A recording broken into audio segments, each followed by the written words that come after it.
Welcome to this explainer. We're diving straight into a highly specific, deeply embarrassing, but literally universally human glitch. You know the exact one I'm talking about. That complete and utter inability to remember if you've already subjected this exact person sitting right in front of you to your absolute favorite story. Picture this. You're mid-sentence, winding up to drop the incredible punchline of a great anecdote. You are feeling like a comedic genius. You've got the pacing down, the delivery is flawless, and then, out of absolutely nowhere, this sudden wave of completely irrational certainty washes over you. You stop dead in your tracks, the air just gets sucked out of the room, and you blurt out this horrifying question. Your brain literally just yanked the emergency brake. And then comes the sheer panic. They say, no, you haven't told me, but do you actually believe them? No way. You spend the rest of the entire story scanning their face for microexpressions of betrayal, looking for any shred of evidence that they're lying just to be polite. And why do we do this?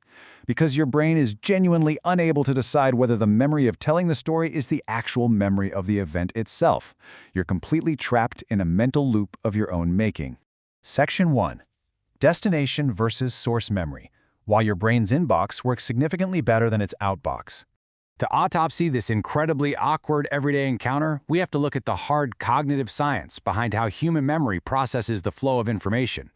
Research by Gopi and McLeod showed a massive discrepancy in our mental wiring. Basically, we're actually pretty decent at source memory. Remembering who deposited information into our brains, like who gave us that juicy piece of office gossip. But our destination memory, remembering who we broadcasted that exact same gossip to, it is a total disaster. Put simply, your brain's email inbox has an incredibly robust, lightning-fast search function, but your outbox is completely broken. It's basically a black hole, where sent messages just go to die. Section 2. The brain's messy filing cabinet. How memories actually get tagged or, well, don't. So, why does our outbox fail so miserably? Well, it comes down to what's known as the source monitoring framework. This was popularized back in 1993 by researchers Johnson, Hashtroudi, and Lindsay. And yes, cognitive scientists actually penned complex, incredibly dense academic papers proving that your brain archives things that actually happened and things you merely narrated out loud about things that happened in roughly the exact same mental folder. And the kicker here, there are absolutely no reliable labels on either one of them. You basically have two identical files in your brain, one for the real event and one for you just talking about it. And the ink has completely rubbed off the folders. Instead of neat, printed, alphabetized labels, your brain relies on a deeply lazy filing clerk called a heuristic judgment. When you try to recall an event, this clerk frantically scrambles to look at a mess of scattered features. Perceptual details like what you saw or heard, contextual info like where you were standing, plus your internal semantic thoughts and your emotional stake at the time. The clerk essentially tosses all this scattered paperwork into the air and just guesses where a mental experience actually came from based on whatever scraps of data it catches before they hit the floor. Because both the actual lived event and your later out-loud retelling of that event generate very similar cognitive and perceptual features in your brain, you experience what scientists call internal versus external origin confusion. Your episodic memory essentially mislabels the files. It completely merges the internal memory of moving your mouth and talking about the event with the external memory of the event itself happening. It's a total administrative disaster up there. You literally cannot tell the difference between doing the thing and saying the thing. Section 3.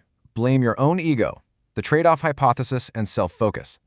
But the real, slightly insulting truth behind why you can't remember who you told a story to comes down to something much more personal. Your own massive ego getting in the way. This is scientifically explained by the trade-off hypothesis. It shows that when you receive information, your brain saves the context, who's speaking, the room you're in, the smell of the coffee. But when you are the one transmitting information, your brain actively drops that context so it can focus entirely on the information itself, and, way more importantly, focus on you. As Gopi and McLeod brutally but perfectly put it in their 2009 paper, poor destination memory performance is the result of focusing attention on oneself. Ouch, right? In other words, when you tell a story, you are so deeply obsessed with your own brilliant delivery, making sure your comedic timing is absolutely flawless, that you become an actor completely blinded by the spotlight. You're so busy performing, so mesmerized by your own narrative genius, that you completely forget to record who is actually sitting in the audience listening to you. Section 4. When the system breaks. The terrifying fragility of human memory. Now, accidentally repeating a joke is just a funny, harmless side effect of our own self-absorption. But this exact same source monitoring system is responsible for much more serious cognitive tasks. And when it severely breaks down, the consequences go far beyond a momentary social faux pas. When the hippocampus and frontal lobes fail to weave narratives and tag origins correctly, it scales up to the severe memory confusions and mild confabulations seen in Alzheimer's disease. It's linked to the hallucinations in schizophrenia, where the brain tragically loses the ability to differentiate internal stimuli from external reality. And it even leads to wrongful convictions based on distorted eyewitness testimony, where a stressed, well-meaning witness misattributes imagined details as real events. The stakes of this filing system are incredibly high. Section 5. The ultimate accidental theft. When your brain steals from itself. But let's bring it back to a perfectly healthy, fully functioning brain. There is one final, sneaky consequence to our terrible source monitoring abilities. It's called cryptomnesia.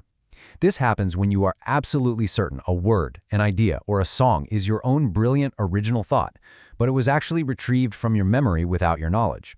It's basically accidental plagiarism. You'll sit there, fully convinced you're a sheer genius, having an unparalleled original thought, when in reality, your brain just handed you an idea completely stripped off the source tag and tricked you into stealing a concept you actually heard years ago. So, the next time you freeze mid-sentence and panic ask your friend if you've already told them this exact same story, just give yourself a break. Remember, it's just a harmless source monitoring error caused by your own oversized ego blinding your destination memory. But it does leave you with a slightly terrifying existential question to ponder. If your brain's filing system is truly this unreliable, just how many of your brilliant, deeply held, totally original thoughts actually belong to someone else? Thanks for hanging out with me for this explainer.